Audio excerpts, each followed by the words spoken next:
Y aquí me parece Perfecto. grabando.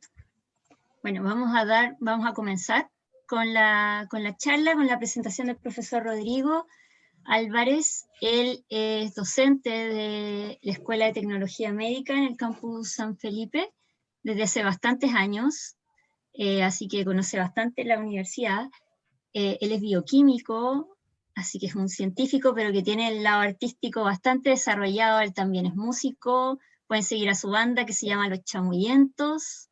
Ahí aprendiz de quién, de Lalo Parra, ¿no? Así Así es. que bien, ahí tenemos un profesor bastante multifacético que en esta jornada nos ha querido mostrar los vínculos que ha hecho con una de sus grandes pasiones, que son los Beatles y la ciencia. Así que, profesor, puede comenzar. Sin más preámbulo, como dicen Sin más preámbulos. en los programas de televisión. Muy bien, gracias Pamela, te agradezco la presentación, agradezco sobre todo entonces además la presencia de todos ustedes en este formato que se ha vuelto el formato, ¿no? Durante este año. Creo que he pasado más tiempo acá en este lugar frente a la computadora que en otro lado. Y uno tiene de alguna forma la obligación ética y moral de ser consecuente con sus pasiones. Al momento, además de buscar temas, y al momento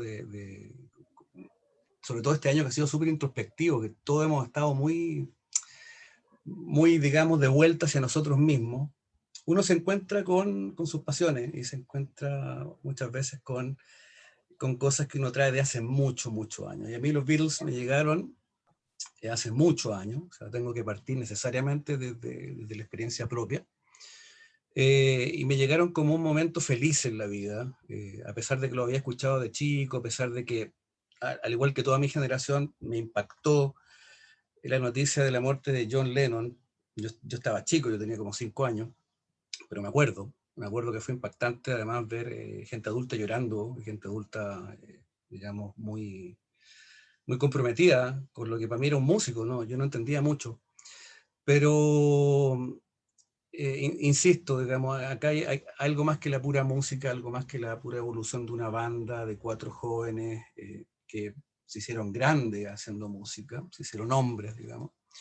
Acá ahí está la historia de no una generación, ya van 3 generaciones, entonces es algo poderoso. La génesis, para contarle un poco de esto que estamos ahora, fue la idea de hacer un curso estival, un curso cortito, un curso era de 3 jornadas, que todavía está en pie, ¿eh? O sea, todavía está la posibilidad de hacerlo, pero este año fue difícil porque la convocatoria está muy difícil y además porque estamos todos como un poco cansados, por eso les agradezco tanto que estén acá, porque está cansador esto de tanta teleconferencia, tanta clase. Y además porque estamos cerrando semestre en algunas carreras en la universidad y no está como para estar, digamos, haciendo curso. Entonces yo dije, ¿sabes qué? Me dije a mí mismo, me voy a centrar en un solo aspecto. Quiero ver un aspecto que a mí me apasiona mucho, que es la relación entonces entre los Beatles y la ciencia. Desde todo punto de vista, desde la ciencia hacia los Beatles y de los Beatles hacia la ciencia. Eh, Primero por lo que mi historia personal, como presentaba Pamela, yo soy bioquímico. Estudié bioquímica, entonces primero partí en la USACH, después me cambié a la Chile en el primer año. Y ahí hubo un momento feliz muy interesante, porque cuando entré a la USACH, la primera lecera que hice en la USACH fue pintar un mural de los Beatles. Lo primero así que hice. Yo salí del liceo de aplicación, me fui con un compañerito para allá, Elías Utreras, mi gran amigo, y la primera lecera que hice fue esa, y me siguió alguna gente de ahí. Entre ellos estaba, en esa generación estaba Gabriel León, que es un gran amigo también, divulgador científico, que anda muy metido en esto de la ciencia pop acá en Chile, y también agradezco que él haya retuiteado también esta invitación. Probablemente hay gente que llegó gracias a eso, así que lo agradezco. Estábamos ahí metidos pintando, entonces yo advertí que había gente que inmediatamente que estaban metidos en esto de la ciencia y al mismo tiempo conocían mucho, bastante de música de los Beatles. Entonces dije, acá hay algo, o sea, tal vez el cerebro científico y el cerebro artístico no andan muy lejos. Y esa ha sido mi tesis siempre. Y esa ha sido no solamente mi tesis, ha sido mi karma, por decirlo así. Entonces, sin más, comencemos.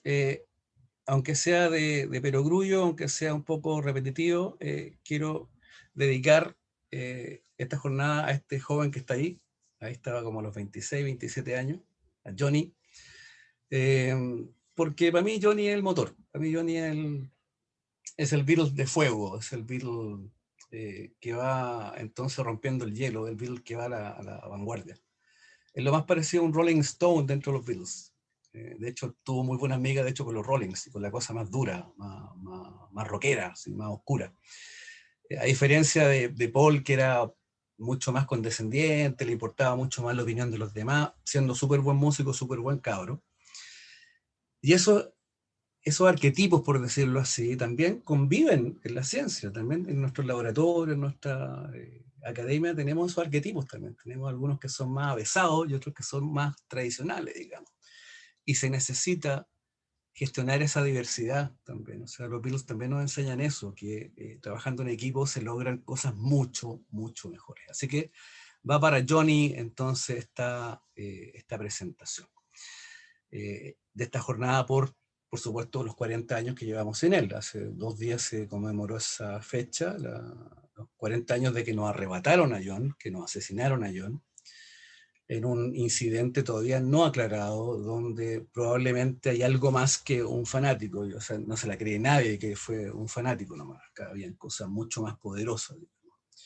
Era una figura incómoda, era políticamente muy incómodo, y ya sabemos que esta gente se saca de encima a las cosas incómodas. Un referente que no ha perdido vigencia, además. Y nunca, para nosotros nunca ha envejecido, además. O sea, envejecemos nosotros, Johnny está igual de joven. Así es. Entonces, quería contarle algunas cosas. Voy a ir saltando de tema a tema, pero voy a seguir un poco con la autorreferencia. Yo, bueno, estuve allá hace varios años atrás, recorrí varios de los lugares, aparte de ser, digamos, muy fanático desde el colegio. Como les dije, me marcó bastante la juventud, me marcó bastante escuchar el grupo que escuchaban los padres, digamos, en una época en que estaban escuchando puro grunge, estaba Nirvana, no sé qué, estaba Pearl Jam, yo estaba escuchando los Beatles. Había gente que escuchaba Guns N' Roses, yo escuchaba los Beatles. Compañeritos que escuchaban Metallica, yo escuchaba los Beatles. Y siempre tuve ese sino, ¿no? Y luego cuando pude estuve allá, y siempre he ido madurando los aspectos que he podido ir viendo. O sea, al principio era la cosa de la música, de tocar, de dejarla embarrada con la guitarra, qué sé yo. Después esto fue generando, digamos, pasando más allá. En la medida que yo mismo me hice músico y empecé a profesionalizar esto, como decía Pamela, yo fui músico del tío Lalo Parra, de la banda que fundó él, Chamullentos, y todavía seguimos vigentes, Chamullentos, seguimos tocando, componiendo. De hecho, este año hemos estado bastante prolíficos. Eso lo pueden también buscar ahí en las redes, digamos, el trabajo nuestro como banda. Entonces, he ido madurando también mi relación con los Beatles en la medida que va pasando el tiempo y me he ido fijando en otros aspectos. Uno de esos aspectos que me gusta mucho es el tema de la grabación, el tema de cómo innovaron en la grabación. Eso también tiene que ver con ciencia, tiene que ver con técnica. Muchas innovaciones, muchas cosas que nosotros damos por sentadas actualmente fueron propuestas y también habilitadas para ellos. ¿Ya? Vamos también a conversar de eso, ese aspecto que es bastante bonito, bastante interesante. Estos cabros partieron tocando música y se enamoraron después de grabar música. Y se enamoraron también del proceso de componer y de arreglar, que son cosas que uno va evolucionando en la medida que uno se mete en la música. Al principio es puro tocar, después te gusta hacer temas, qué bueno hacer temas, y después te gusta grabarlo. Entonces, uno va evolucionando y madurando eso al mismo tiempo que lo hacen, digamos, lo hicieron ellos. Uno va siguiendo esas huellas. ¿Qué decir de estar allá? Es maravillosa esa calle chiquitita, la Abbey Road, en términos uno siempre la ve más ancha, no es tan ancha. Esa foto la tomó mi esposa, casi la atropellan por tomar la foto, porque ahí pasa mucho auto. Crucé solo, no alcancé a cruzar con nadie más, andaba solo. Me tomé la foto ahí donde se sentaron ellos minutos antes de pasar. Y en general Londres tiene mucho, para los que quieran ir, digamos, hay mucho que ver.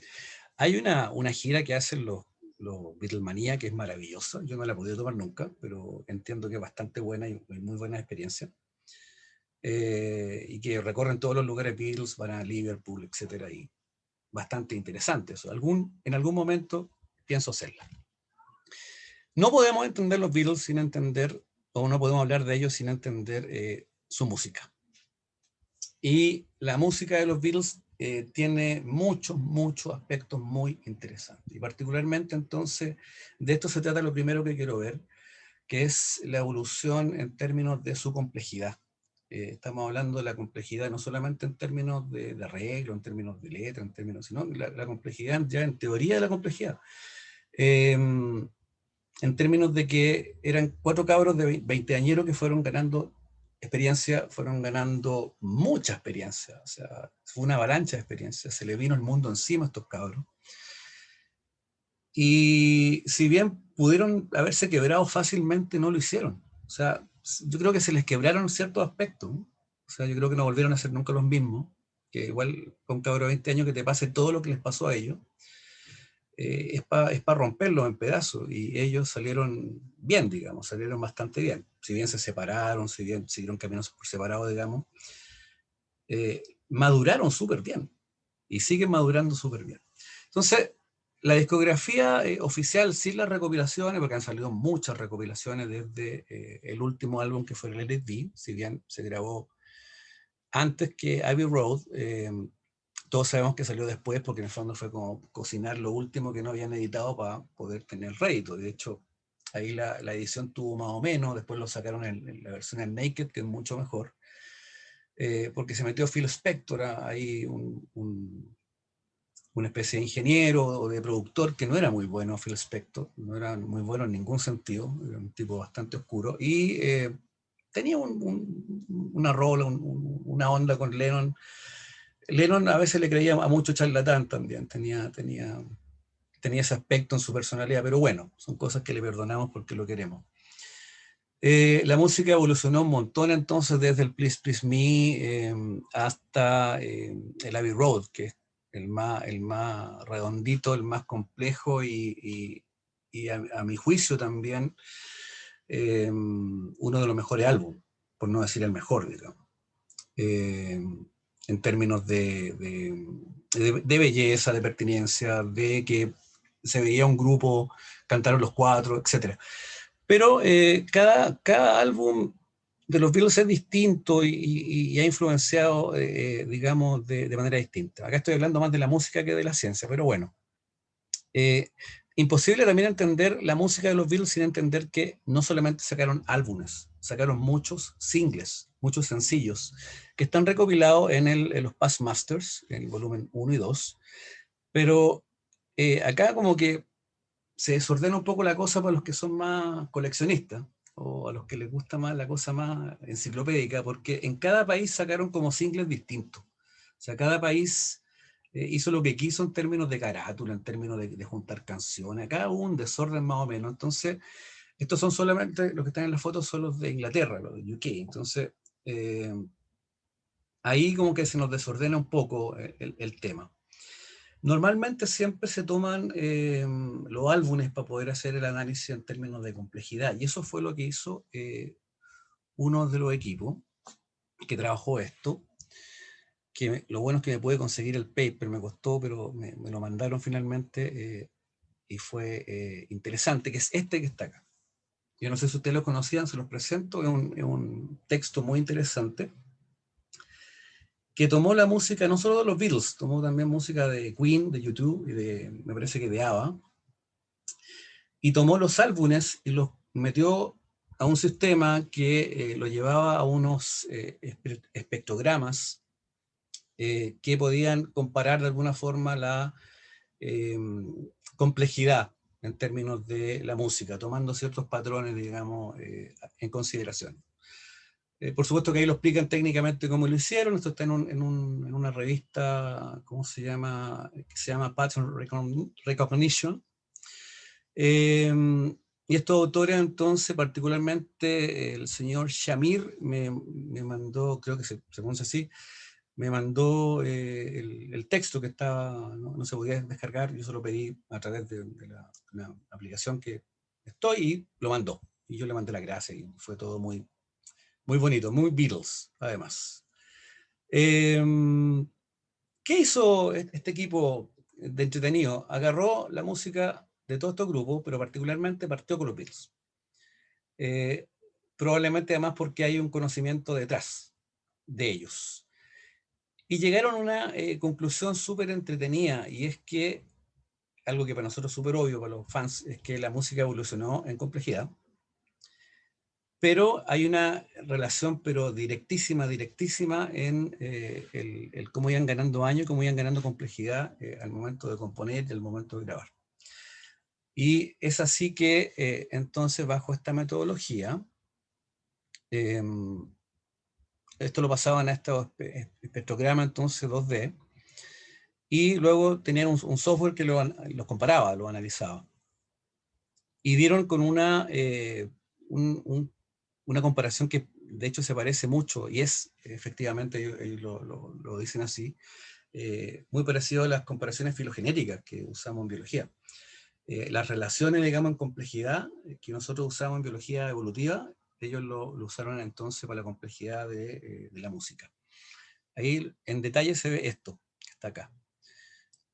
Y entonces va muy directamente el paso del tiempo, digamos, la ganancia de experiencia con la complejidad de la música. Y radicalmente entonces en este segmento de acá, después del Rubber Soul, es donde la cosa se radicaliza en términos de complejidad. ¿Ya? Y también podríamos decirlo los fans en términos de belleza, ¿no? En términos de la experiencia musical también. Una de las cosas que ocurre acá con el Sgt. Pepper particularmente es que ellos crean el concepto de álbum conceptual. O sea, hasta antes del Sgt. Peppers, los álbumes eran una colección de pistas sueltas que iban grabando, las podían grabar todas juntas, pero no tenían un contexto en términos artísticos, en términos entonces de unidad conceptual. El Sgt. Peppers es el primer disco conceptual, así lo dicen, digamos, todos los autores que lo revisionan, a pesar de que ellos no lo pensaron como conceptual. Fue una idea de Paul de meterle mano conceptual, pero ellos estaban grabando los temas por separado. Fue una época en que estaban cada uno en su onda, seguían haciendo cosas juntos, pero finalmente dieron con esta unidad. Y no pararon en complejidad hasta el Abbey Road, que lo grabaron en el 69, que fue la última estrujada ahí de este pañito. De hecho, el medley que está al final del Abbey Road es eso. Juntaron todas las canciones que no terminaron, hicieron este medley que es maravilloso, que para mí es una ópera, digamos. Es una de las piezas más grandes, digamos, que hicieron. Particularmente Golden Slumbers y The End.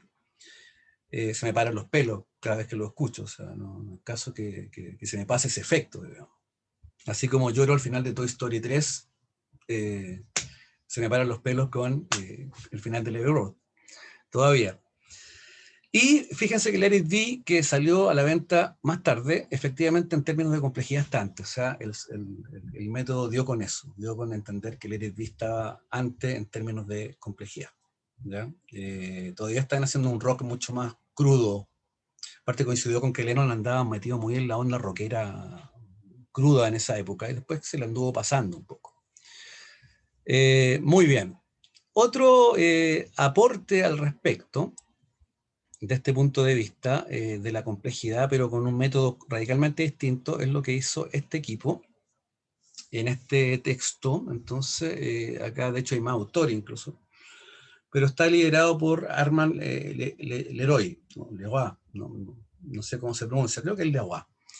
Y lo que hacen en este texto, que es bastante interesante y también lo tengo, si alguien lo quiere, también se lo puedo mandar en PDF, es comparar la evolución de la música popular en Estados Unidos, particularmente en Estados Unidos, bajo el tema de que hubieron ciertos estallidos en términos de revolucionario, en términos de cambiar el paradigma en la música popular, particularmente en el rock, y uno de ellos es el año 64, y siempre se se le dio la responsabilidad a los Beatles, de que en el fondo el desembarco británico fue por ellos.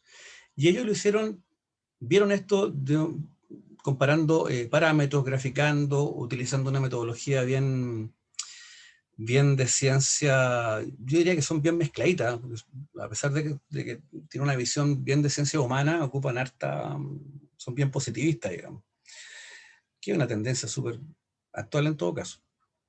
Y dieron con algunas conclusiones, no tan amables en todo caso, particularmente con los Beatles, dieron con la conclusión de que no fue responsabilidad de ellos esta revolución, de que ellos habrían subido a esta revolución, pero que venía de antes. Ya dieron con cierto estallido, entonces, en términos de sus parámetros, antes. Y por otra parte, digo que fueron un poco amables porque dijeron en palabras así textuales de que los Beatles fueron promedio, average. O sea que no habían sido grandes cultores. Ahora, ser promedio no significa ser malo. O sea, ser promedio significa en el fondo que no fuiste ni tan arriba ni tan abajo. Estaba acá entre medio. Y eso tiene mucho que ver también con el esquema con que trabajaban los Beatles, digamos, con que abordaban su música. Digamos. Estas personalidades de Lennon y McCartney mantenían las cosas muy equilibradas. De hecho, cuando ya no fue así, cuando empezaron a escaparse cada uno con su onda, y más encima Harrison, que creció como un monstruo, que terminó haciendo la canción Lennon-McCartney que más le gustaba a Frank Sinatra. Siempre le decían, ¿cuál es la canción que más te gusta de Lennon-McCartney? Y hacía Something. Esa terminó en el fondo como un tremendo. El disco All That You Can Leave Behind, que cumplió 50 años ahora, es un monstruo en términos de complejidad y de belleza. Creo que el único que se nos quedó un poco atrás fue Ringo, pero también vamos a hablar un poquito de él también, porque también es súper injusto pensar eso y no es así, la verdad las cosas, no es así. Muy bien, esto entonces es la música de los Beatles vista desde la ciencia, ¿ya? Pero de esto les hablé recién al principio, de ciertas innovaciones o ciertas técnicas que avanzaron y que fueron posibles para The Beatles y por The Beatles, que son cosas que a veces uno cuando está en el mundo de la música no lo dimensiona. Pero por ejemplo, la Vox, que era la oficial, que le hacía los amplificadores oficialmente a los Beatles, o era una especie de auspiciador, digamos, informal al principio, mejoró sus amplificadores y la tecnología para amplificar instrumentos gracias a los Beatles, porque le demandaban cada vez más potencia, le demandaban en el fondo mejor calidad porque no daban mal los amplificadores. O sea, cuando partieron los Beatles el 60 y algo, tocando duro, el 62 más o menos, antes de eso fue una etapa más under de los Beatles, en Hamburgo particularmente, ocupaban unos amplificadores que eran como una radio a pila para enchufarla, digamos, eran en términos técnicos muy malos. Y la Vox perfeccionó y llevó a una tecnología que todavía perdura, o sea, los Vox, los Atuo, digamos, y los Fender, que decir, digamos, todavía los que ocupamos las bandas son los de esa época. O sea, si tú encontrás un Fender Atuo de la época de los 70 o de los 80, por favor vende todo y cómpratelo, por favor. O sea, es lo mejor que hay. Los transistores no hay forma de que igualen esa calidad. Yo de hecho ando buscando uno, todavía no encuentro. La amplificación para conciertos. Antes no había antes de los Beatles. Los primeros conciertos de los Beatles eran con los amplificadores de instrumentos hacia público y la amplificación de voces hacia público, y no había retorno. Esta pobre gente cuando cantaba Lennon y McCartney no, tenían que gritar, no escuchaban nada. Y eso fue cambiando radicalmente en la medida entonces que se hicieron estos super conciertos enormes y hubo que mejorar este parámetro. O sea, esta cosa fue creciendo en la medida que se iba utilizando. Ellos mismos, digamos, dieron indicaciones técnicas, ¿sabes? Que necesito esto, me gustaría un parlante mirándome. O sea, eso que nosotros ocupamos ahora como retorno y que es súper normal, no existía. Entonces progresó. Y todas las bandas, digamos, que iban a la par o adelante, ocuparon, por supuesto, eso.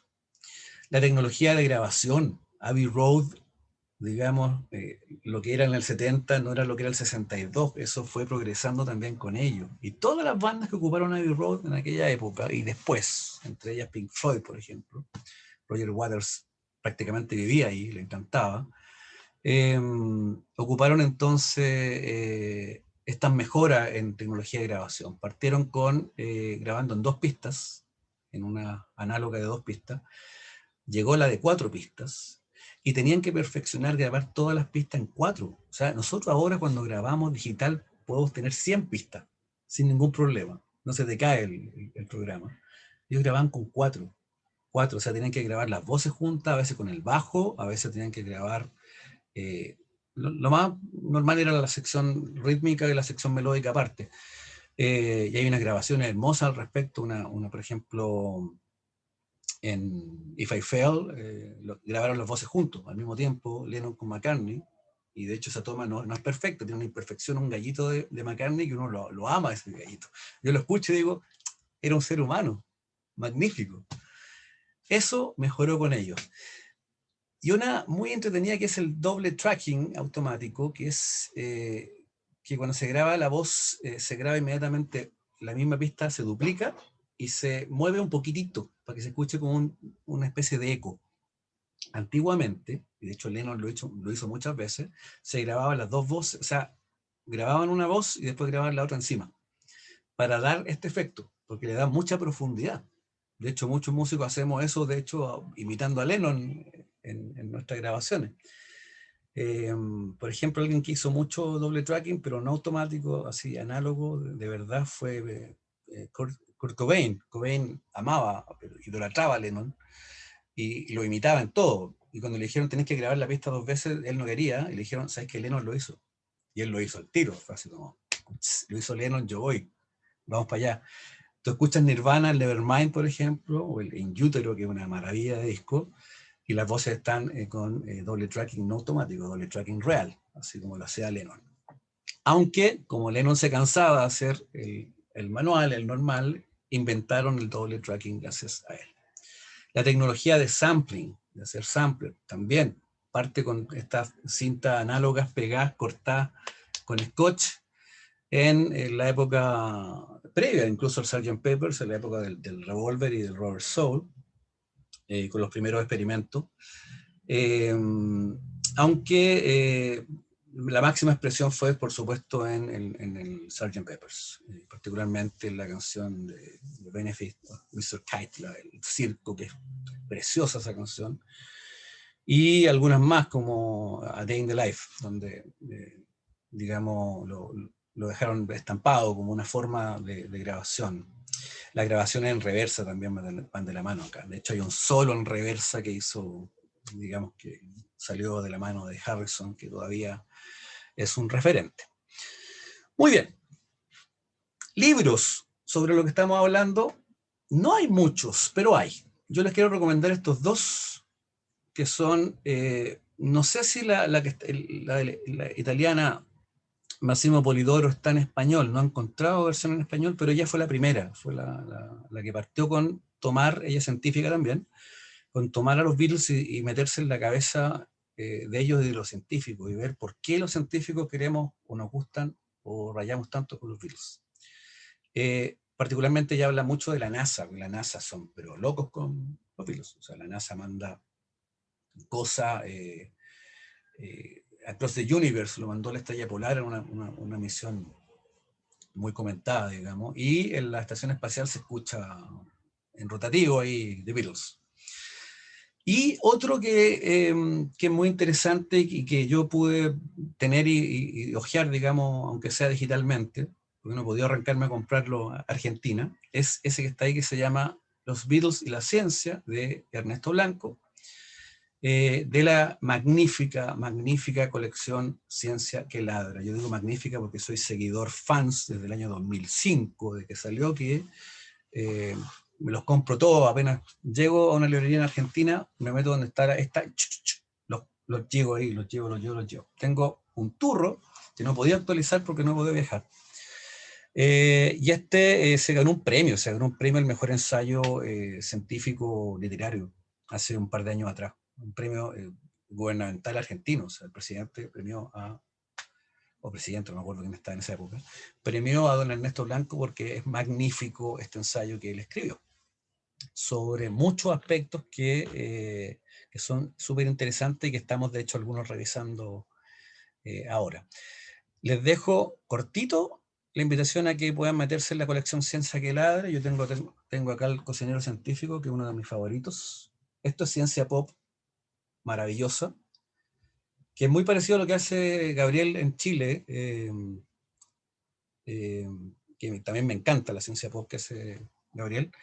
Además que lo hacen chilenos, esto está un poco más en argentino. Esto es una colección de la Universidad de Quilmes, maravillosa, muy buena, sobre todo para los críos, para los que estamos criando, y también para los que les gusta leer buena divulgación, por supuesto. Bien, como estamos hablando de libros, necesariamente tenemos que hablar de este. No sé si lo conocían esa foto. Contraportada de este señor que está acá. La Biblia de la biología molecular, de Cell, de Alberts, el Albert de biología molecular, que todos ocupamos. En su contraportada tiene eso que está ahí. Esta es la edición del año 94, yo me la compré, fui a comprarla ahí a Alex Books, ahí en Santiago, donde todos compramos los libros, al lado de la Católica, y esto fue nada más ni nada menos porque estaban haciendo el libro muy cerca de Abbey Road. De hecho, acá nos juntamos con el conversatorio anterior de la Rosalind, ahí está Mr. Watson, ese que está ahí, ese señor de gorrito, es Watson, el plagio a Rosalind Franklin, el famoso plagiador, señor Watson. Y además tiene otros vicios más, aparte de ser plagiador. Pero bueno, él estaba dentro del grupo que escribió este libro, que es un referente, y que partió con esta humorada. Ahí los autores entonces que son Alberts, Bray, Lewis, Ralph Roberts y James D. Watson va atrás. Fue tanto el impacto de esta foto que no se bajaron más del pony, no puedo decirlo de otra forma, y cada edición, está en la tercera edición, cada edición han hecho la misma foto, pero con, digamos, variando los álbums. Esta es de la cuarta edición, esta que está acá, la cuarta edición me pasé. Acá se volvieron locos, acá pusieron el Sgt. Pepper, se pusieron con los instrumentos, y pusieron cuarta edición. Entonces acá hay ya una ligazón entre estos científicos. Ahí pusieron todos los científicos atrás, si se fijan, así como reconocidos. Y allá atrás está, miren, Rosalind Franklin. Ahí está Rosalind Franklin. ¿Ven? Se pudo juntar a Watson y Franklin nuevamente. Los Beatles lograron juntar a Rosie y James y Jimmy. Y ahí está entonces la doble hélice, está la edición anterior ahí, ¿viste? Tiene todo el juego clásico entonces del Sgt. Peppers. Luego ya a la siguiente edición hicieron el Revolver, en la quinta edición. Esta no les quedó tan buena, encuentro que no está tan bien lograda, pero es entretenido, digamos, que jueguen con esto, encuentro súper entretenido, digamos. Si yo escribiera un libro como ese, también probablemente trataría de hacer algo. Y hay otra referencia interesante de esto, que es el Essential Cell Biology, que es un libro que básicamente ahí hicieron las letras del DNA con complementariedad, si se fijan, ahí está. A, C, I, G, ahí están. Igual que en Help. Y acá está el del With the Beatles también en la edición anterior. Hay una ligación entre científico y Beatles interesante para las portadas de libros. Muy bien. A propósito de eso, tenemos que hablar de Lucy.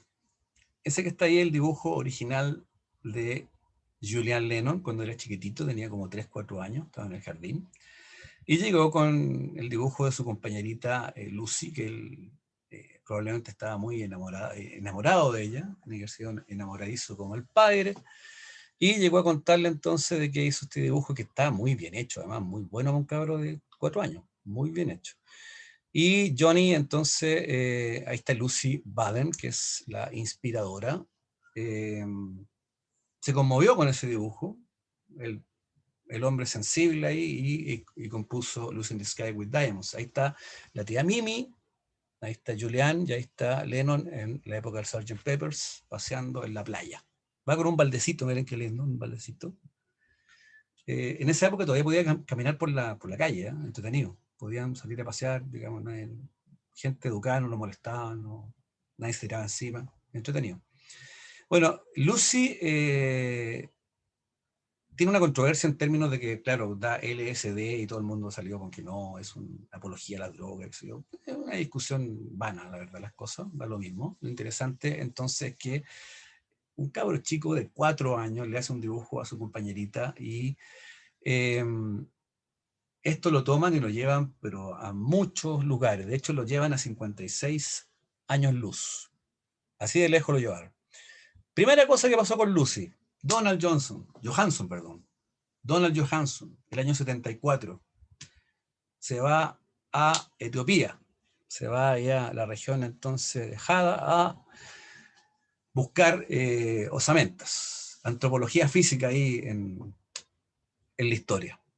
Y este señor se lleva un cassette del Sgt. Peppers. No un disco, yo siempre pensé que era un disco, un cassette. Y se lleva una máquina de cassette.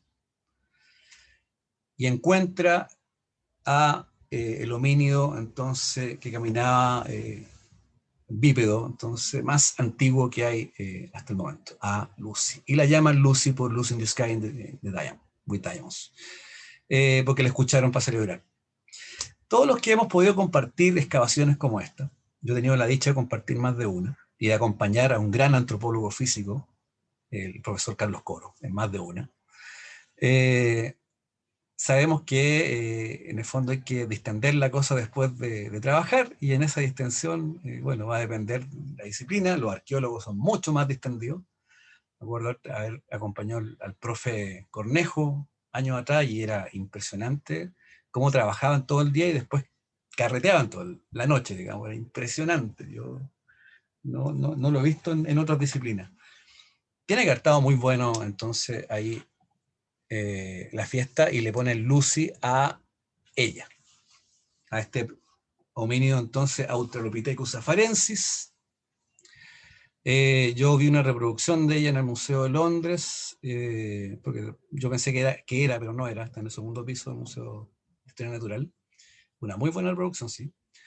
El original me parece que lo van a devolver a Etiopía, así que ya no lo devolvieron porque estaban en términos de recuperación. Cadera entonces bípeda, y además la cadera reveló que era obviamente mujer y que además había tenido digamos descendencia. Ahí estaba entonces algo con la sínfisis púbica, entiendo, relacionado. El parámetro no lo manejo porque no soy antropólogo, pero muy, muy significativo, 3,2 millones de años, y se llama Lucy. Famosísima Lucy. Ahí va caminando Lucy porque además se comprobó que es de la misma data estas huellas entonces en lo que era ceniza volcánica. Entonces siempre Lucy la dibujan caminando y se ven claramente que son bípedos, no se ve la mano apoyada como los chimpancés o los bonobos, no, bípeda. Nuestra madre entonces ancestral, Lucy, por Lucy in the Sky with Diamonds. Y si vemos en la noche hacia la Cruz del Sur, a la constelación de Centauro, acá somos privilegiados para poder ver esto. Vamos a ver a BPM 37093. Parece como del Principito, ¿no? Parece como si fuera el asteroide ahí. No. ¿Qué es lo que es BPM 37093? Es una enana blanca que está constituida por carbono en estado cristalizado, o sea, es un diamante gigantesco que está a 54 años luz, no 56, 54 años luz, y es enorme, tiene 4.000 kilómetros de diámetro, un diamante de 4.000 kilómetros de diámetro, que está en la constelación de Centauro y tiene una tremenda masa, 1,1 masas solares, o sea, es pesado, denso, como un diamante. Y le pusieron, adivinen cómo, Lucy. algunos le dicen la estrella de África, denominada también Lucy por Lucy in the Sky with Diamonds también. Así que tenemos entonces dos tremendos referentes que se llaman Lucy por culpa de el dibujito que hizo Julián. Muy bien, este señor de acá es muy, muy interesante porque me liga directamente con la escuela de tecnología médica donde yo soy académico. Este señor generó el tomógrafo computarizado, la tomografía computarizada, lo que llamamos escáner, que aquí vamos a hablar de las vidas que ha salvado. O sea, está muy ligado entonces a toda la investigación médica que se hace actualmente y a todas las especialidades médicas que recurren a esta herramienta. Esto no habría sido posible sin el financiamiento de la EMI Limited. La EMI Limited que se fundó gracias a las ganancias del Sgt. Pepper's, uno de los discos, probablemente el disco más vendido de Beatles a nivel mundial. O sea, fue tanto lo que generó el Sgt. Pepper que la EMI funda una división que se encarga de investigación y de financiar entonces investigación científica. Maravilloso. Sid Gottfried Hounsfield entonces ganó el Nobel de Medicina en 1979 gracias a este desarrollo entonces de esta tecnología. Imposible sin entonces The Beatles también, sin esa ganancia entonces que generó la EMI. Muy bien. Y hay una cosa, una suerte de fijación, pero enorme, con ponerle nombre a los insectos y a otros artrópodos con los Beatles. Los principales son estos. Este fue descubierto en un parque en Ámsterdam, chiquitito, enano, pero cumplió la función de ser el primer Beatle que se llama The Beatles. Fue la efeméride, ya que salió en los diarios, era como la anécdota. Hay un Beatle que se llama The Beatles. Muy bien, el Photomaphagus de Beatles, ya muy chiquitito pero significativo. Hay una avispa que se llama Notiopatius John Lennoni, acá fueron mucho más allá, porque tienen que haberle visto un parecido con los lentes de Lennon, no sé, con lo pelucón. Hay que ser muy fanático de los Beatles para ponerle ese nombre a uno de los bichos que tú investigaste. Pero bueno, así de fanáticos son algunos científicos. Y la Bumba Lennoni, esta es un poco más famosa, la Bumba Lennoni, es una tarántula, me parece que es amazónica, enorme, es bastante grande la Lennoni. A mí la encuentro no tan estética, así que me da como cosa verla, soy un poco aracnofóbico, así que la paso. Y este trilobite que está acá, que es el Avalanchurus Lennoni, entonces otro Lennoni, hay varios Lennoni, que este es un trilobite por supuesto extinto y que lleva el nombre de Lennon. Entonces, si se fijan, hay más de una correlación, más de una forma de juntar a el cerebro entonces científico con el legado de los Beatles. Hay más de una forma de verlo e interpretarlo, digamos. Pero yo creo que sinceramente y humildemente donde me gustaría centrarme y que nos centráramos, digamos, para esta última parte, es en que los Beatles eran 4 cabros. O sea, yo insisto que eran 4 cabros que crecieron a la par, con mucho compañerismo. Ahí están chiquititos los 4. Y aprendieron a trabajar juntos dentro de su diversidad, que es una cuestión básica dentro no solamente de la ciencia ni de la música, digamos, es una competencia básica humana, el gestionar la diversidad, el ver lo importante que es trabajar con un rompehielo como Lennon, alborotador, le iba mal en el colegio, qué sé yo, contestador, todas esas cosas que acá en Chile le habría ido, no sé qué tan bien le habría ido en el colegio a Lennon, lo habrían tenido probablemente en una escuela especial, lo habrían tenido ahí, ¿cómo se llama? En una escuela de lenguaje quizás, ¿dónde lo habrían tenido? Particularmente todavía, imagínense, los años que han pasado, estos críos son posguerra, se criaron entonces en una época súper dura, y no ha pasado el suficiente tiempo para que dejemos estigmatizar a los críos distintos, a los críos que son más diversos en su esquema mentales. Cada uno con su historia, ¿no? McCartney, buen niño, súper buen cabro.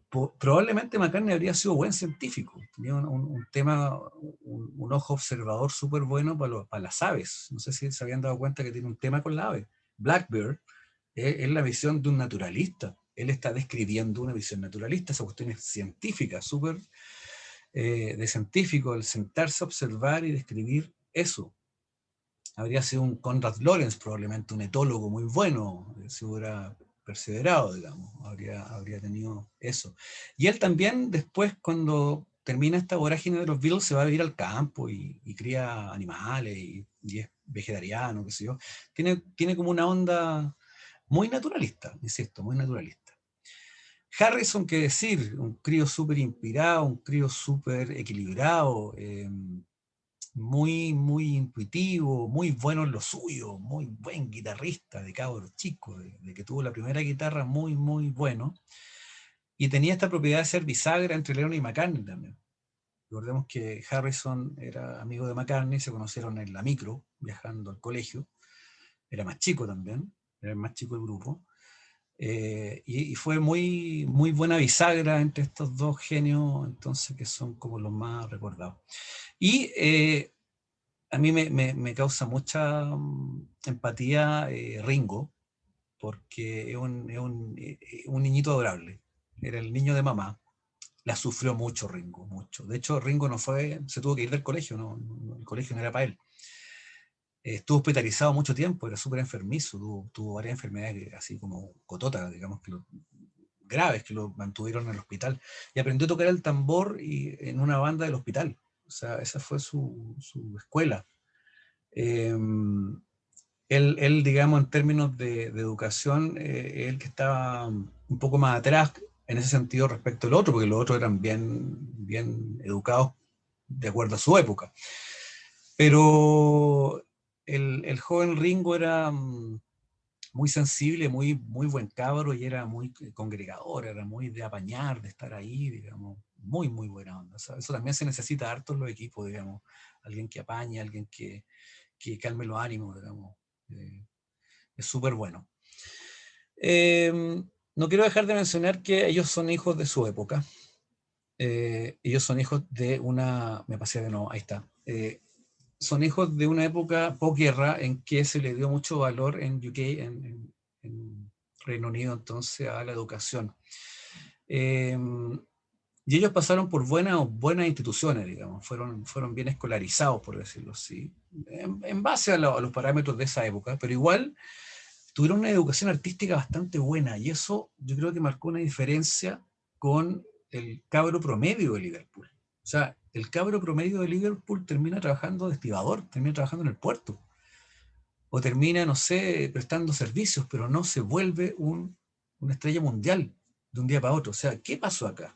¿Qué pasó acá? Acá hay un tema interesante en términos de que estos críos eran bastante formados, eran bien educados. Habían ido al Liverpool Institute, de escuela de arte. Lennon había estado en el Quarry Bank y después se fue al Liverpool College a estudiar artes. Y digamos, esa escuela donde estuvo Lennon conoció a Cynthia, conoció a Stuart Starcliffe, conoció entonces al núcleo más volado, más inspirado de los Beatles. Stuart fue fundamental, y su novia también, la alemana, fundamental en lo que fueron los Beatles.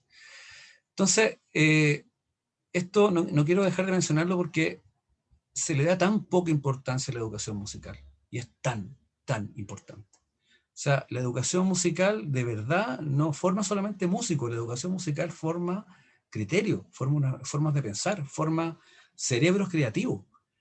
Y eso es fundamental en ciencia. A ciencia de verdad, yo puedo dar fe, nos está llegando gente que, no sé, debería irse a trabajar sin ser peyorativo a puestos internos, no sé, a timbrar boletas. Nos llegan creativos, o están llegando mucho menos que antes, digamos. Insisto, sin ser peyorativo, cada uno es lo suyo, pero la ciencia necesita gente creativa, necesita gente que se pegue el salto y que no marque el paso, ¿ya? La ciencia no es un lugar para venir a, digamos, marcar el paso. La ciencia precisa cerebros creativos. Y eso, sin música, yo me atrevo a decir que es imposible, o sin educación en las artes o sin arte. O sea, está tremendamente imbricado el arte y el cerebro artístico con la ciencia. Y eso es no solamente de este conversatorio, sino también de lo que vamos a querer hacer a futuro. Unir ciencia y arte es fundamental. El cerebro musical artístico y el científico funcionan de manera similar. Acá no puse referencia porque esto está súper estudiado, hay muchas referencias al respecto. La educación musical mejora capacidades cognitivas en niños que están entonces de baja edad, o sea, chiquititos, y que además están en riesgo de exclusión o con dificultades de aprendizaje. O sea, mejora parámetros en términos de las capacidades cognitivas. Los niños aprenden mejor cuando hay educación musical. Refuerza la atención, la concentración. La concentración. Nos han metido en la cabeza que la música distrae. Nos han metido en la cabeza que la música y el arte distraen de lo importante. ¿Y qué es lo importante? ¿Quién pone esos valores trastocados, falsos en nuestra sociedad? Mentira, no nacemos para hacer negocio. No todo es negocio. ¿Ah? No hay que negar el ocio, eso es negocio. Tenemos que valorar entonces el arte y valorar el ocio desde donde nace la belleza, no nace los vicios, nace la belleza desde el ocio. Las habilidades motoras, rítmica, impacta radicalmente en su seguridad, autoestima y facilidad de socializar. O sea, ¿cómo no va a ser importante eso? Yo pienso, por ejemplo, en este boom que fue de las orquestas juveniles e infantiles, que fue impresionante cómo le cambiaron la vida a todos esos niños. Y que ojalá tengan continuidad. Yo me acuerdo haber conversado con niños de una escuela chiquitita en Panguipulli, en una comunidad rural en Panguipulli, que estaban en una orquesta, y su mundo era el instrumento y la orquesta. Y ya no eran los niños de hacía 2 años atrás, tenían un discurso, se paraban, te hablaban, tenían una seguridad enorme, una autoestima. Y eso es súper importante. Insisto, no solamente para hacer músicos, sino también para hacer gente creativa, que es tan importante. La educación musical, por otra parte, posibilita respuestas cerebrales y un lenguaje sofisticado. Y de eso nos dieron muestra estos 4 cabros de Liverpool, que, insisto, su destino probablemente habría sido ser estibadores si no hubieran dado con esto, con la música. La música los sacó y los elevó y permitió que muchos de nosotros también pudiéramos hacer eso. Así que se le agradece. Y gracias por venir. Como lo dice otro Beatlemaniático, don Gustavo Cerati, si hablamos de la influencia en el rock de los Beatles, tenemos para hacer 5 conversatorios más. Así que les doy las gracias y ahora, por favor, quédense para que conversemos. Estamos atentos entonces a eso. Voy a dejar de compartir para que podamos entonces estar acá. Acá les veo entonces. Sí, no sé si alguien quiere comentar algo, preguntar. Siéntase libre de prender el micrófono, el video. Lo escuchamos. Hola, buenas tardes, ¿se escucha bien? Patricia, sí. ¿Se escucha? Hola, un gusto. Bueno, primero agradecerte esta tan interesante, tan estimulante presentación.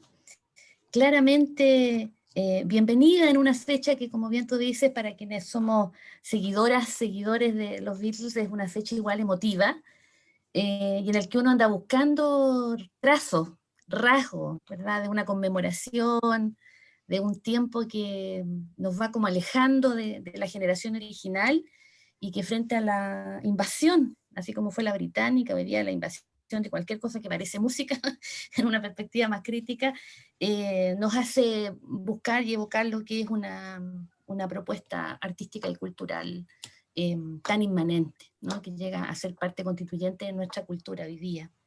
Quiero agradecerte el espacio y quiero en un par de minutitos contarte, yo soy profesora de trabajo social de la Facultad de Ciencias Sociales. Por lo tanto, para nosotros, desde el contrapunto, desde la otra mirada, igual hay algunos aspectos interesantes sobre estas historias. Lo primero es la historia de los pares creativos, ¿verdad?, entre Lennon y McCartney, particularmente porque si lo miro desde lo social, Lennon es una familia desarraigada, es un niño en situación de abandono, y busca en esta complementariedad la estabilidad emocional que le puede dar su amigo, su alma gemela, ¿verdad? En este caso que es Paul, y que está construido realmente en una condición de complementariedad, en la que muchas veces, como tú decías, si esto no hubiera sucedido, uno se pregunta dónde habrían terminado cada uno. Y si McCartney hubiera terminado de médico como quería su madre, o de profesor, ¿verdad? Probablemente Lennon habría terminado, lamentablemente, uno anticipa por todas estas condiciones de desgarro que iba encontrando en su vida, lamentablemente en una situación que a mí me hace a veces preguntarme si el destino existe, porque tal vez hubiera terminado quizás en alguna rencilla, en alguna condición compleja también en esos mismos bares o en esos mismos puertos de Liverpool. Afortunadamente se encontraron, fueron pares creativos complementarios. Su ruptura en términos también del grupo es un tanto amarga, y nos queda como herencia a todos los que seguimos a los Beatles, que esa ruptura entre ellos, que después declararon que afortunadamente habían superado, también nos dejó con la herencia dividida. Entonces cuando tú dices, sí, yo soy seguidor de Lennon, probablemente también en la audiencia hay alguien que te diga, bueno, yo soy seguidora de McCartney. Entonces también hubo ahí una distribución de esas dinámicas. Pero desde las ciencias sociales también quisiera aportar otro contrapunto, y es que así como fueron dejando estas herencias en estas áreas, el mayor aporte de los Beatles en términos de ciencias sociales es la generación de un sujeto, que es la juventud. Hasta antes de la década del 60, y evidentemente con avances progresivos en lo que había sido Elvis Presley, ¿no? El rock que precede a su éxito, lo que se empieza a producir primero en una generación que es baby boomer, vale decir, una condición posguerra favorable, por lo tanto la natalidad se dispara, hay un número bastante importante de nacimientos, y ellos son parte de esa generación. Y es una generación que va a cargar, especialmente en el minuto peak de la década de los 60, la herencia de una guerra fría. O sea, no solo son posguerra, sino que además tienen que sostener una herencia intergeneracional de guerras no declaradas, pero que mantienen la organización geopolítica del mundo. Y su forma de rasgar, su forma de quebrar, y en el cual, por supuesto, quienes son sus mayores mediadores, sus mayores portavoces, en términos musicales, que son los Beatles, son quienes establecen claramente el gran punto peak, que es el verano del amor del año 67, y es donde el movimiento hippie, antibélico, de ruptura, instala definitivamente a la juventud como un sujeto social. Hasta antes de eso hay un tránsito directo entre la infancia y la adultez. Y el espacio juvenil no es un espacio positivo, es un espacio más bien de latencia, que mientras más rápido se resuelva, además con una expectativa de vida más baja, entonces rápidamente hay que cumplir con las funciones productivas y reproductivas que la sociedad requiere, y por lo tanto establecer la juventud con una identidad propia y un espacio cultural identitario es claramente una condición en la cual no es exclusivamente de los Beatles, ¿no? Lo podemos decir de una mirada más amplia, pero es marcadora, porque es que le da el sentido, la música, la identidad, la letra. Dentro de eso, momentos como All You Need Is Love, en esa ¿verdad? Transmisión por primera mundial, vez, claro. mundial, y en el que yo le explicaba otra vez a mis estudiantes para tratar de ver cómo había avanzado la tecnología y la globalización, y decía que esa había sido la primera, con 700 millones de personas conectados en un central. Debería haberlo ¿Cierto? citado yo, de hecho. En términos de tecnología y de boom, eso era súper significativo, te agradezco. Exacto. Yo Había se que las decirlo. comenté y les decía que en cualquier minuto esto hoy día estaba absolutamente sobrepasado con las formas en que nos conectamos, que un término de una olimpiada o de una final de fútbol tiene hoy día muchísimo más audiencia, pero que claramente en ese momento ese fue el gran avance tecnológico también, y del cual en último minuto Rusia o la Unión Soviética se resta, ¿no? Y que pudiera haber sido entonces mucho más amplio en su cobertura. Son testigos de una época, son de alguna forma genios creativos, pares creativos. Comparto contigo que en la dinámica del grupo cada cual tenía su rol, y en eso Ringo era el más, a pesar de este rol más particular o menos de genio que se le ha incorporado al grupo, también ahí en la música, ¿verdad? Canciones como Rhyme, como Paperback Writer establecen que tanto en términos del bajo como de la batería había bastante más que avanzar de lo que hasta ese minuto estaba establecido. Era seco la batería, Para no, seco. Sí, para no abusar del tiempo, lo único que te quería decir es que tengo mis sospechas ideológicas de todo lo que diga Estados Unidos.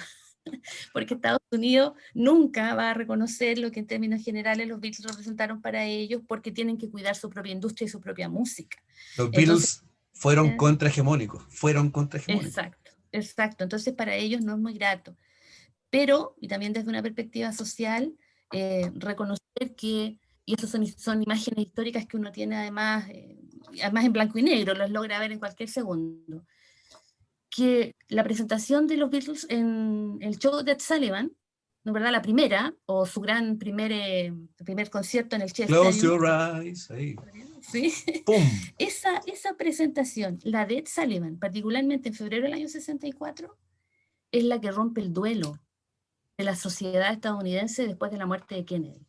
Entonces son momentos de impacto en la perspectiva sociológica del análisis de las culturas, en las que cuando aparece algo que logra hacer la ruptura, que logra rasgar aquello que predefine un espacio, es el que da la oportunidad para la creatividad.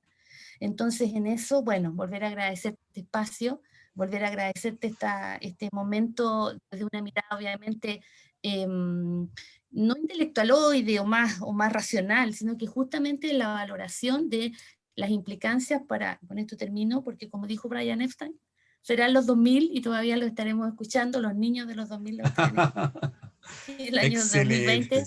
¿cierto? Todavía estaremos valorando lo que hicieron estos 4 niños, estos 4 cabros malillas que se encontraron y que fueron capaces de cambiar el mundo, para creer que el trabajo en equipo es efectivamente un potencial en el cual tenemos que explorar y tenemos que creer. Muchas gracias, Rodrigo, por esta presentación. Maravilloso, Patricia. No, Muchas gracias. qué manera de coincidir, qué manera de coincidir. Yo creo que le diste la justa contraparte y contexto de las ciencias sociales que también comparto y me encanta. Tan necesarias como los Beatles, de todas maneras. Muchas gracias. Gracias a ti. Sí, no sé, ¿alguien quiere decir algo? A mí me gustaría contar algo. Bueno, profe, soy alumno de TM. Me hizo clase hace un año, ya estoy en mención. Hoy se nombraron hartas cosas, sí, se nombraron hartas cosas positivas. Y tenía que encontrarle el ojo, la tercera al gato, así que quería ver qué opinas sobre esto del White Album cuando salió, sobre todo Helter Skelter, cómo esto influenció a Charles Manson. Ah, interesante. Interesante. Quería Bueno, ver cuál es porque igual tremendo cómo funciona la razón de este tipo para tomarse de eso y generar tanto caos. O sea, quería ver cuál es su toma en eso. el tema con Helter Skelter y particularmente el tema de Mason, bueno, uno no se puede ser responsable nunca, jamás, de las reacciones de una obra en la mente de un sociópata, psicópata. O sea, no tenéis por dónde responsabilizar una canción o una pieza artística de eso, digamos. O sea, lo que pasaba en ese cerebro y en ese contexto, además. No hay por dónde ligarlo, salvo la efeméride, digamos. La excusa que este gallo tomó para agarrar esta primera pieza de rock pesado, histórico, el que abrió el rock pesado duro, digamos. Y más encima McCartney, que McCartney era el dulzón, McCartney era el que cantaba Yesterday, sale con Helter Skelter gritando. Esas eran las facetas de McCartney. McCartney hacía como 4 voces distintas. A veces uno lo escucha y dice, ¿quién es este? Y es McCartney. Es impresionante. McCartney no es uno solo. No hay cómo categorizarlo como uno. El tipo es un genio, y es un genio con muchas caras. Lo de Charlie Mason, ¿sabes qué? Para mí, la redención lo hizo la película Tarantino, la última, la que ganó, la que salió hace poco, que ganó. Buenísima. Cómo cambió el final. Sí, yo encuentro que fue como cuando mataron a Hitler en la otra. Acá salvaron a la Sharon Tate y dieron ese final que todos queríamos, ¿viste? Nos mostraron esa cara amable y a estos psicópatas les dieron en la cara y los quemaron. O sea, fue una cuestión apoteósica. Se agradece el estilo Tarantino a veces también. Claro, Disculpa, igual Rodrigo, otra ¿podrías cosa... contextualizar un poco con Charles Manson y todo eso? Charles Mason tenía una secta en California en los 60, una secta de gente muy loca, y que asesinaron a una actriz de manera bien terrible en su casa. Y pusieron Helter Skelter con la sangre de ella en la pared. Y parte de la letra de la canción, que es del álbum blanco, como nos decía Jonathan. Y siempre se le echó la culpa un poco, en el fondo, esto es como de dos viejas y un gato, esta cuestión así como, ay, la culpa es de los Beatles, que son satánicos. Pero nada, o sea, no hay por dónde. A los Beatles les quemaban los discos, los Beatles los persiguieron, entre otras cosas también por lo desafortunado que fue Lennon al decir eso de Jesús, y que iban a ser más populares, que fue una sacada de contexto de un periodista más encima, ni siquiera fue el que lo dijo explícitamente.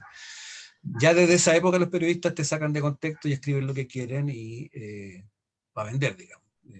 La mala praxis que está instalada bajo un sistema social, digamos, no tiene que ver solamente con el periodismo, tiene que ver con una forma de venderte todo y que todo se vende y todo está a la venta.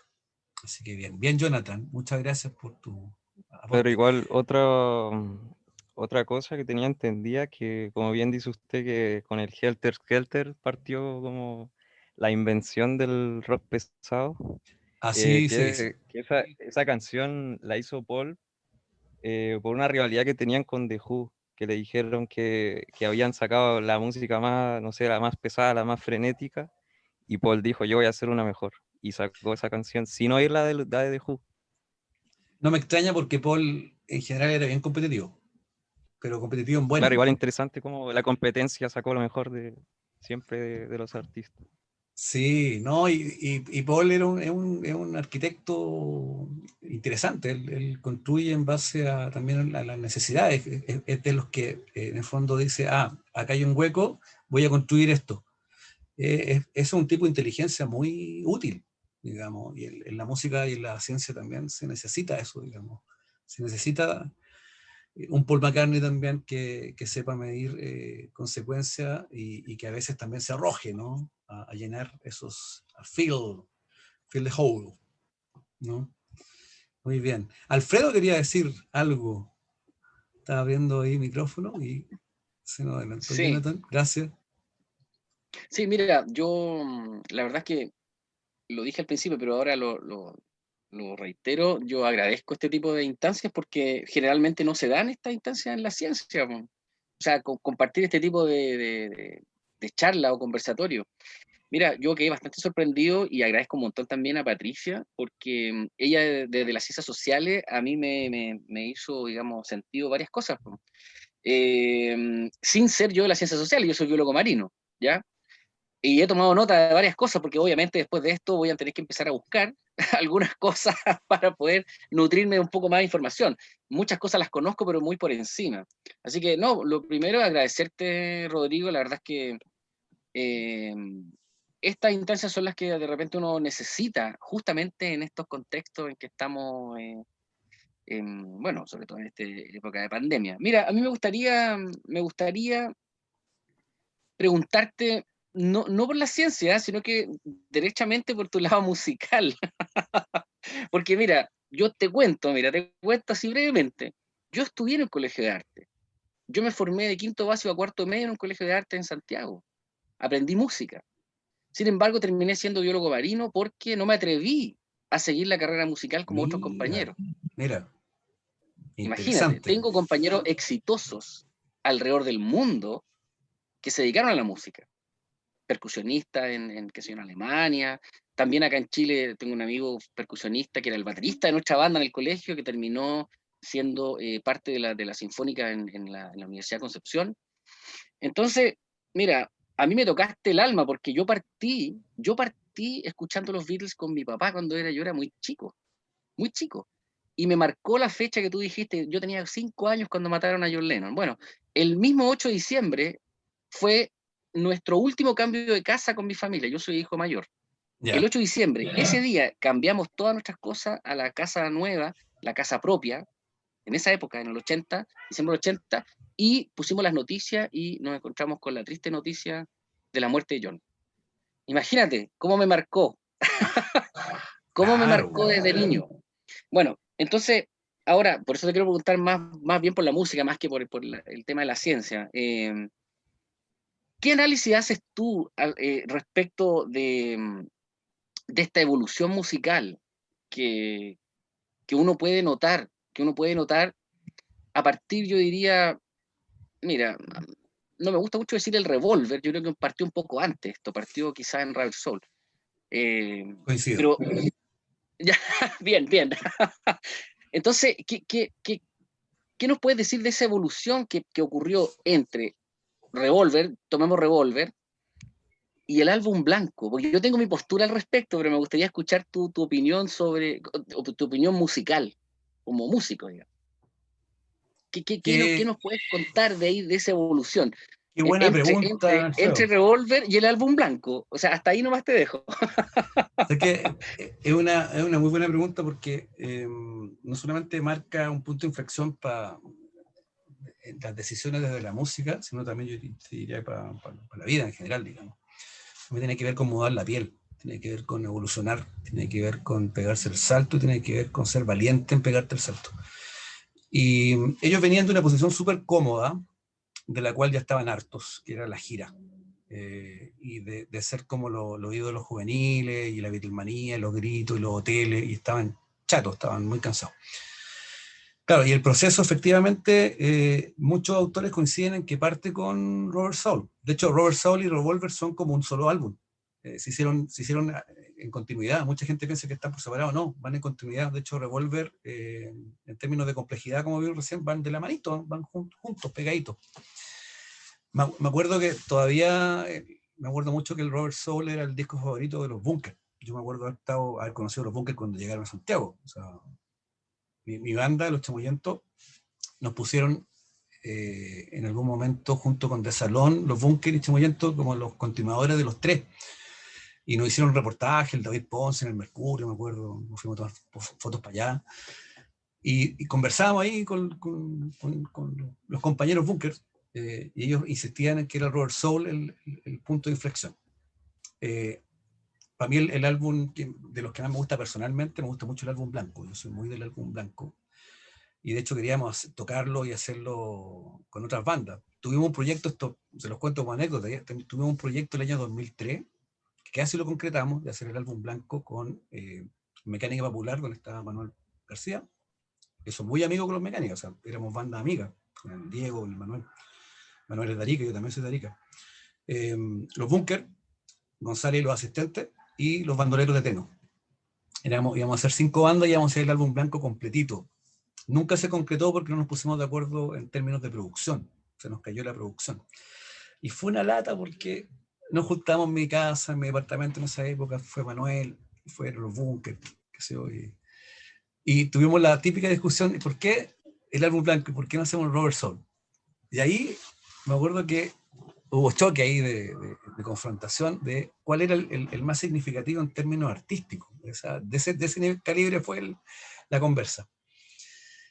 Y el Rubber Soul y Revolver marcan, como te decía yo, a la conclusión que he llegado también en todos estos años, el cambio de piel, la muda, el evolucionar sin miedo, pero también duele. O sea, dejan cosas atrás, no hicieron más giras, dijeron, ¿sabes qué? Quiero estar con mi familia un rato más, y por otra parte quiero hacer buena música de calidad y quiero concentrarme en eso, en componer y hacer buenos arreglos, no estar tocando para gente que no me escucha.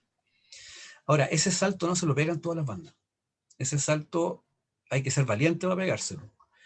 Porque si tú tenías una fórmula que funciona y estáis vendiendo como loco, te puedes quedar en eso y ser una copia de ti mismo todo el rato. O puedes evolucionar. Y ese salto se lo dan solamente las buenas bandas, esa muda de piel. Para YouTube, por ejemplo, fue el Action Baby. El paso de Joshua Tree al Action Baby, que cambiaron de piel. Salió otra banda, ¿te acuerdas de Bono con los lentes y la onda así súper europea? Antes eran súper country y de repente apareció una banda nueva. Bueno, los YouTube son muy hijos de los Beatles también. Los Soda Stereo, de hecho, por ejemplo, grabaron Helter Skelter. Claro, Helter Skelter. Hicieron, de hecho, ahí, Jonathan, no sé si sabe también, que hicieron un exorcismo con Helter Skelter. Dijeron, sí, le vamos a arrebatar esta canción a Charlie Mason, y partieron el Rattle and Hum con Helter Skelter en vivo. Sí. Soda Stereo, Cerati, se pegó esa migración en el Dínamo, y él lo confesó. O sea, en el fondo, y mudamos piel, y a ellos no les salió tan fácil porque se anduvieron peleando, no hubo buena onda en el Dínamo. Y ahí, ¿cómo se llama?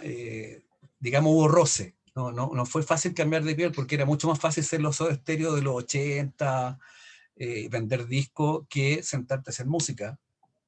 Consecuencia y con todo lo que fue el Dínamo, que para mí el mejor disco de los Soda, además, me gusta mucho. Entonces, hay un tema de saber para dónde va ahí como banda, hay un tema de valentía, y hay un tema de, ¿cómo se llama?, de asumir naturalmente este cambio en la complejidad, en lo que queréis ser como músico, digamos. Pero insisto, no todos se pegan ese salto, no todos se pegan, hay que ser valiente. Sí, mira, tú dijiste algo muy interesante y ahí concuerdo, y por eso te hice la pregunta, porque dijiste que incluso cuando las bandas evolucionan de tal forma, algunas bandas se pelean. Bueno, claro. Ese es parte de la opinión que yo tengo respecto de esa evolución que hay entre el Rubber Soul y el Álbum Blanco. Porque si tú te das cuenta, por lo menos lo que yo siento, y tú lo dijiste ahí, si tú te das cuenta, el Álbum Blanco termina siendo, podría terminar siendo un disco donde tú puedes separar los temas de Lennon, de McCartney y Harrison, y perfectamente podrían ser solistas. Con el acompañamiento de los Beatles. No puedo dejar a los Beatles fuera, pero sí podrías hacer un álbum solista de ellos, ¿cierto? Decir, mira, en realidad, esto lo grabó Lennon, pero está con los Beatles, acompañando. Entonces, eso que dijiste tú a mí me hace mucho sentido. De hecho, yo siempre he pensado, y después de un análisis muy largo, yo he pensado que mira, va a sonar un poco fuerte lo que voy a decir, pero muchas canciones que los Beatles compusieron, después o sea, mientras estaban trabajando desde el Revolver hacia el álbum, hacia el Sargento Pimienta, muchas canciones quedaron sueltas. Y para mí, fíjate, el Magical Mystery Tour son canciones que quedaron sueltas. Es un EP, de hecho, no es un álbum, claro. Es un EP. Y si tú tomas las canciones que aparecen en el Yellow Submarine, que viene después del álbum blanco, también rescatan algunas anteriores. Incluso Yellow Submarine es de Revolver. Claro, es anterior.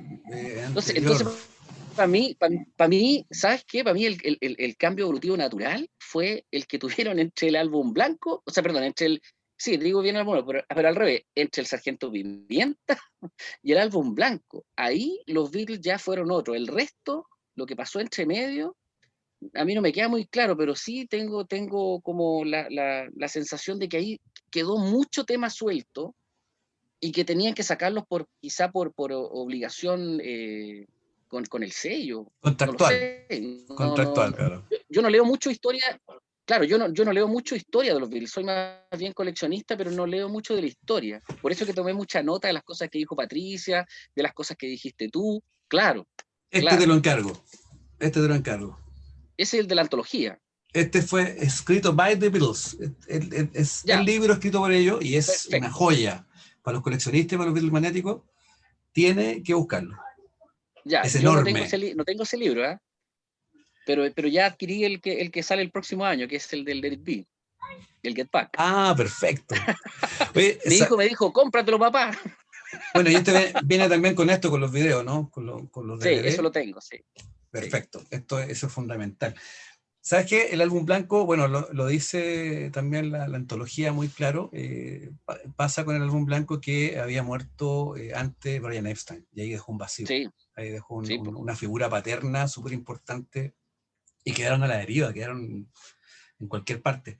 Y ahí asume el rol de activo entonces en términos creativos y en términos de para dónde vamos, Paul. Y Paul se pega un tropezón porque en el fondo ya no es infalible.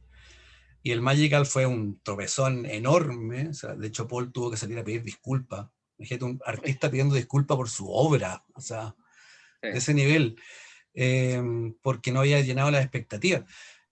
¿Y a quién le importaba llenar las expectativas? A Paul, porque Paul tenía o se sintió con esa responsabilidad. Y el problema fue que se enemistó con todos sus amigos por ponerse en esa posición.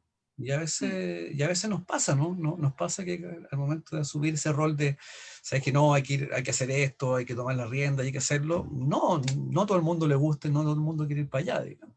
Yo creo que hubo un punto de inflexión respecto a la personalidad de Paul también ahí, en términos de que se puso muy jefe, yo soy el jefe acá y usted hace lo que yo digo, y lo mandaron a la punta del cerro. O sea, Harrison se mandó a cambiar del álbum blanco a Ringo. De hecho le grabó unas baterías a él, no las grabó Ringo. Hay algunas que es Paul tocando la batería. Así es. Y se nota clarito que es Paul, tiene otro ritmo, tiene otra onda.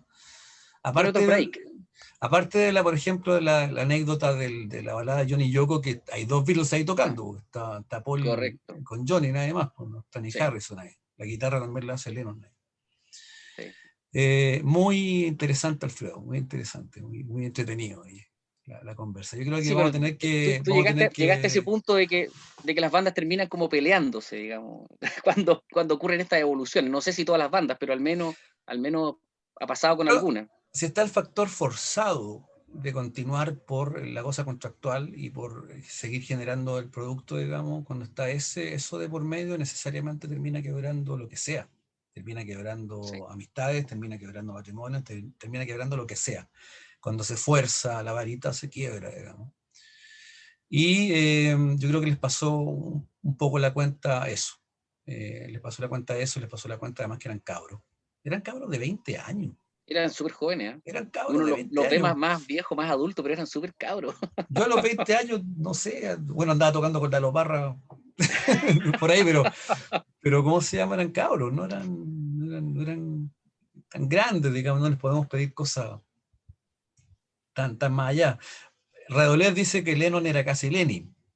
El Redolés tiene una onda muy entretenida también con los Beatles, hace su curso, eso, me gusta harto lo que hace el Redolés. Pero no le podéis pedir más a cabros de 20 y tantos. Además que ya haber sobrevivido la época y haber sobrevivido la vorágine de ser un Beatle sin perder tu salud mental y haber hecho tanta buena obra, digamos, es maravilloso. Yo quería, ¿cómo se llama? Mostrar las joyas de la corona. Esto, ¿cómo se llama? Necesito mostrarlo porque es importante. Mira, esto que está acá, yo lo tengo acá al lado mío porque me da mucha suerte. Es una uñeta que tiró Paul McCartney en persona el año 93 a la cancha. Excelente. Y a mí me llegó de regalo, o me llegó, digamos, de herencia de mi bajista histórico, Los Chamullentos, el Felipe, hace muchos años, y la tengo acá al lado, y me acompañó hoy día también. Dice Paul McCartney, y está carreteada, está usada. O sea, la ocupó. Oye, te pasaste. Este va a ser herencia para los hijos, de todas maneras, digamos. Este me acompaña. No, te pasaste. Me mataste con esa, Rodrigo. Como eres coleccionista, dije, vamos a sorprender a Alfredo. Yo tengo un Fender a tubo, de eso del año 68. Pero no lo tocó McCartney. Lo tengo original, pero suena un kilo ese equipo hasta el día de hoy. Vamos a poner de acuerdo, ¿eh? Vamos a cambiar uñeta por amplificador. Es un buen cambio. Buen cambio. Good truque.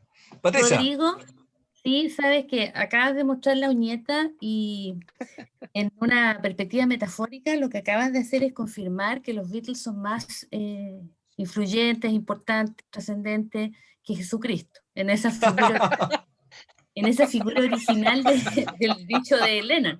Maravilloso. Porque tú lo mantienes en un nivel de reliquia religiosa, te fijas, como súper guardado, este valor que la falange del santo, es la falange del santo. Exacto, llega a ocupar ese lugar en la perspectiva, bueno, de una sociedad cada vez más secular, que cada vez tiene menos componentes de condición de rito, de la cosa sagrada, porque ya para donde miras todo está en un nivel de deterioro tan potente, tan fuerte, que no tienes eventos o situaciones en lo social que puedan ser reconocidas por un amplio colectivo como un componente en el cual tú reconoces sacralidad. Entonces, que esa uñeta la haya tenido por McCartney, que en términos reales y operativos es un ser humano igual que uno, esta construcción, ¿verdad?, icónica con la que nos movemos, al menos quienes estamos hoy día conectadas, tiene que ver con una forma metafórica de tener la reliquia de algo que fue relevante, importante y que tú tienes el valor de tocarlo. Es como haber ido a buscar agua bendita a Lourdes, es como algo claro. desde esa condición. Y lo otro, dado que lo pasaste así como importante, solo para recogerlo, que los Rolling Stones estén todavía vivos y funcionando, es efecto de los Beatles, porque su ruptura fue tan pública, fue tan dolorosa, fue tan bullada, que enseñaron dentro de las miles de cosas que hicieron primero, los primeros videos, la primera tocata en el Shea Stadium, las películas, todo lo que fueron dejando como la primera vez, también lo que dejaron como la primera vez fue una forma de ruptura pública. Y eso muchas bandas tomaron nota para evitar justamente el proceso. Si eso estuviera pasando hoy día, la industria tendría, mira, no uno, 5 asesores, coaching, ¿verdad? Acompañando, salud mental, para que el grupo no se rompiera, no hubiera ruptura. ¿Y cómo pueden ser 4 chiquillos que se criaron en un puerto, por lo tanto no hacerte empatía también porque pueden ser 4 chiquillos de Valparaíso, de una cultura victoriana tan rígida, tan reservada en relación a las emociones, en relación a las situaciones que tú enfrentas, en una figura patriarcal masculina en el que tú siempre tienes que enfrentar y salir ganando? ¿Cómo enfrentas la diferencia? ¿Cómo enfrentas el conflicto? ¿Cómo resuelves el problema? Además con algunas variables intervinientes no menores. El consumo de estupefacientes que también te altera, ¿no? Y los diagnósticos un poco estilizados que se hacen desde hoy, en el cual Lennon tenía claramente algunos trastornos de personalidad y pasaba binariamente de una situación tierna, dulce, muy, muy apañadora del grupo, a ponerse en situaciones también bastante sarcásticas, bastante duras, bastante irónicas. Y que había que tener aguante para estar al lado, en relación también de una búsqueda de perfección, como la que tenía Paul McCartney o George Harrison, que fue el único dentro del grupo que se pudo llegar a construir las canciones preciosas al final de su ciclo, es también porque tuvo el tiempo para crecer, para llegar a ese momento. Él siempre colaboró, no estoy diciendo que no haya dado canciones y qué sé yo, pero pudo llegar al cenit a su ritmo, es decir, en los últimos 2 o 3 álbumes. Los otros tenían que funcionar contra reloj, y entonces igual después George andaba un poco molesto, ¿verdad?, porque no lo consideraban, pero la ruta para atrás había sido más bien cargada en la resolución de cómo se distribuye el poder al interior de un equipo. Entonces, los temas de salud mental, que también tienen que ver con las relaciones de la psicología social al interior de un equipo y de un grupo, efectivamente también dan el paso para que uno pueda interpretar también la ruptura desde una perspectiva distinta, desde una condición también un poco más particular, desde lo que cada uno de ellos tiene como perfil, ¿verdad?, o como condición. Pero, volviendo al primer referente, siguen siendo para nosotros como generación, y probablemente para muchas generaciones más populares que Jesucristo, porque logran contener y logran darte muchas respuestas en muchos ámbitos de la vida, además desde una forma tan armónica como es el arte y como es la música. ¿Por qué el término de los Beatles genera tal trauma, además públicamente? Porque coincide con el inicio de una nueva década y porque siendo los portadores de una generación en ruptura con la Guerra Fría, porque no querían repetir su infancia de posguerra, querían un mundo más cercano, más vinculado a la paz, más vinculado a la armonía, cuando eso se retiene abruptamente, es tal como lo dijo Lennon, el sueño terminó. Y por lo tanto igual el dolor del tránsito al mundo adulto no pudo ser acompañado por esta música que fue finalmente lo que quedó. Y entonces Lennon dice en alguna entrevista, bueno, si quieren escucharnos pongan los discos, pero todos sabemos que no es lo mismo y que por lo tanto también en salud mental lo que hay después es un duelo mal resuelto, ¿verdad? Con mucha tensión, con mucho problema entre ellos, y probablemente un duelo que se traspasa a sus seguidores, y por lo tanto cuando tú entregas bajo una lógica de culto, de religión, esta reliquia, que es tu nieta, también estás contando esta historia que tiene un momento de gloria, un momento de crucifixión y un momento de muerte, para que después tenga una condición de trascendencia y de resurrección, que es la que depende de cada uno de los seguidores del grupo, en la medida que puede traspasarlo a la próxima generación, como la referencia de un grupo de verdaderamente excepcional, que es lo que opinamos para quienes estamos hoy día en la tarde. Así que igual hay otro par de aportes desde la perspectiva. Qué belleza, Patricia, qué pertinencia, qué pertinencia, y yo creo que vamos a tener que juntarnos a escribir, de todas maneras. Súper bien, Patricia. De todas maneras. De todas maneras. ¿Sabes que me acordé de una anécdota musical también chilena de los 90, de la época en que yo partí tocando, que fue paralelo a estudiar bioquímica en la Chile? Me acuerdo que yo contaba a mis amigos músicos, del lote ahí de Lalo Parra, les contaba que yo estudiaba bioquímica en mis ratos libres, y era verdad, yo estudiaba bioquímica en mis ratos libres, yo andaba muy metido en la música. De hecho, mis compañeros de universidad también me tuvieron paciencia al respecto. Yo llegaba tarde a hacer los informes y todas las cosas. A veces me tenía que quedar larga jornada entre ensayando y estudiando. A veces me perdí incluso oportunidades interesantes, ponte, de carretear con los Café Tacuba y con Alvarito Enríquez por estudiar por una prueba de bioquímica, me acuerdo. Don Lalo después me mostró la foto y me dijo, te la perdiste. Estaban en mi casa, llegaron con un chuico de pipeño y te la perdiste. Todavía me arrepiento de no haber conocido ahí a David. Una conversa que tuve con Álvaro Enríquez el año fue el 96, en la Biblioteca Nacional, me acuerdo. Habían sacado recién el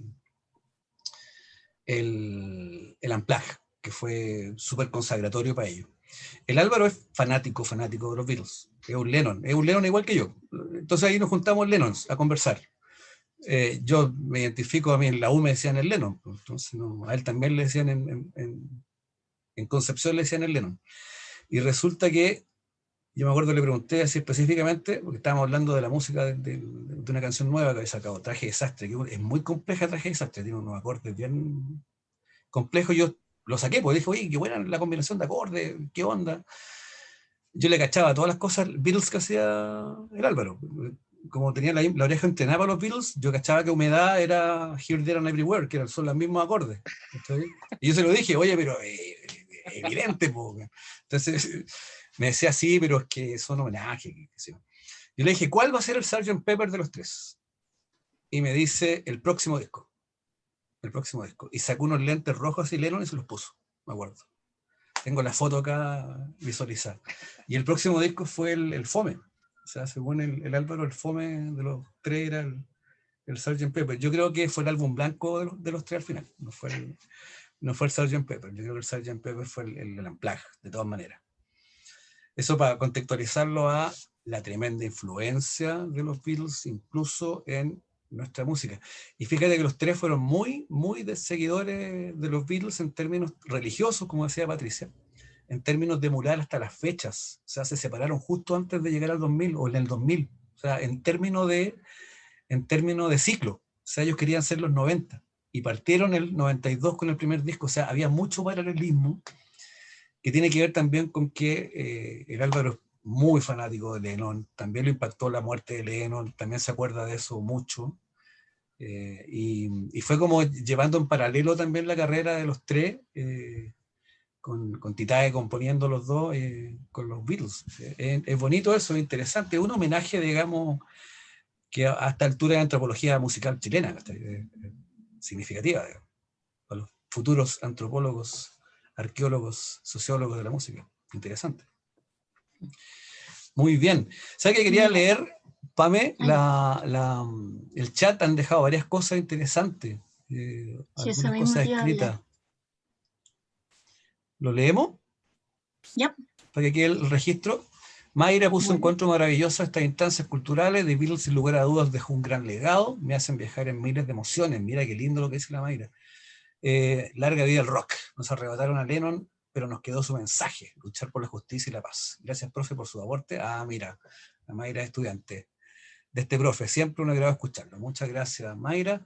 Victoria dice que hermoso y acertado análisis para Patricia. Mira, ahí tienes una admiradora, Patricia, la Victoria Basigalupo. Es bien seca la Victoria, es bien clever la Victoria, también estudiante de este profe. Le encantó lo de pares creativos. Es como los pares craneales, es como en biología. Ojalá tener otros, dice. Gastón dice, ¿qué pasó con la música de los Beatles después del viaje a la India? El álbum blanco. Ahí vivieron experiencias interesantes en la India, particularmente ahí la Sexy Sadie, el episodio ahí con el Maharishi, toda ¿cómo se llama? Me imagino yo la desilusión de que se te caiga otro ídolo más, ¿viste? Con la señorita Mia Farrow, interesante.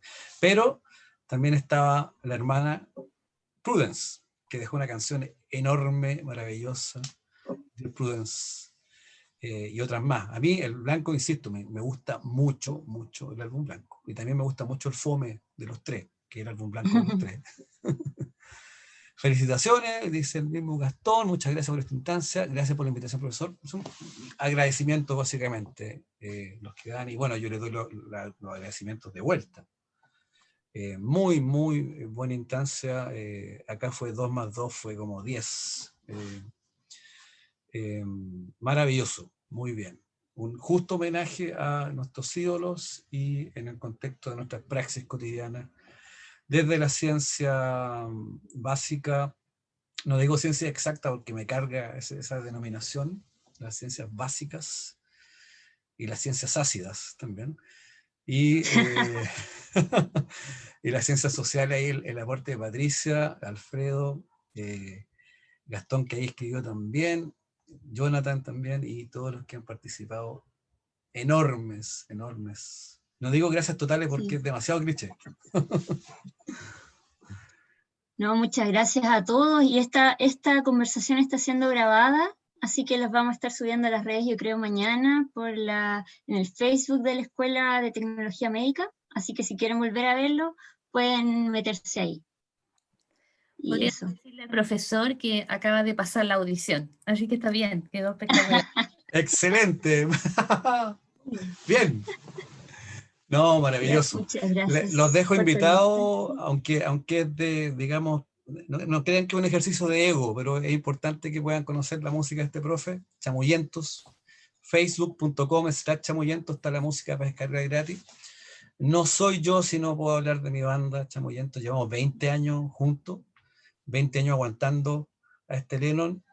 Lo bueno es que tenemos súper equilibrado el tema del aguante y tenemos de todo tipo de personalidades dentro de la banda, gente muy aguantadora, gente muy creativa, pero en general lo que se necesita, según mi experiencia de 20 años en una banda, es tener mucha empatía, mucha tolerancia y amar lo que estáis haciendo, de todas maneras. Si no amáis lo que estáis haciendo, si no amáis la música, de verdad, no se puede. Tiene que gustarte. Así que los dejo invitados, súper invitados y invitadas. Y muchas gracias. Muchas gracias a todos. Que tengan lindo fin de semana que se acerca. Mañana es viernes. Así que vamos que se puede. Ya. Que estén muy bien. Chau, chau.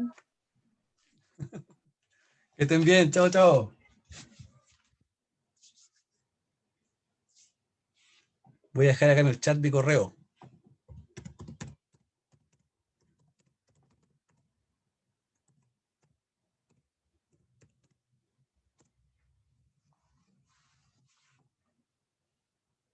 Acá para todos.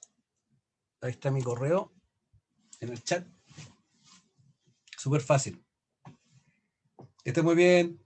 Chao, Pati, que esté bien. Gusto.